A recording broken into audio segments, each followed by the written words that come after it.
السلام عليكم يا غالين.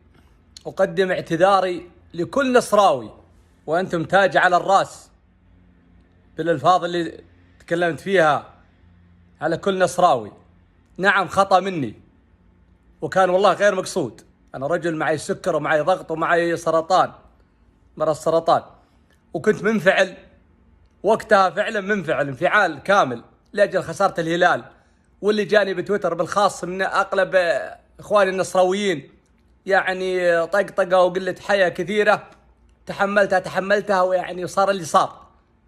أنا فعلا زعلت إخواني وزعلت كثير من عيالي نصراويين، عيال عمي ومن الجماعة ومن أصدقائي كثير زعلوا علي بعد المقطع.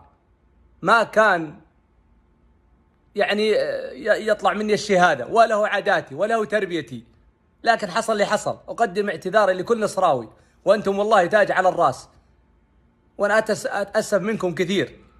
والله العظيم إني تكلمت بكلام وأنا معي سكر وضغط إني لا شعرت فيه إلا اليوم، يوم إني اطلعت عليه وشفته وإنه في غير محله، وإنه ما يطلع مني. أنا رجل لي كرامتي ومتربي والله الحمد لله، لكن ما أدري كيف طلع. لكن أقدم اعتذاري للجميع، أقدم اعتذاري للجميع ولكل نصراوي، لكل نصراوي أقدم اعتذاري.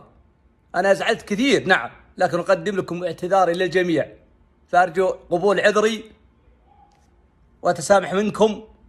وفعلا يعني ترى حتى إني مسامح اللي جوني في الخاص الآن في تويتر واشتموني كثير من جمهور النصر وغيرهم، مسامحين ولا أقدم عليكم شيء. شكرا للجميع.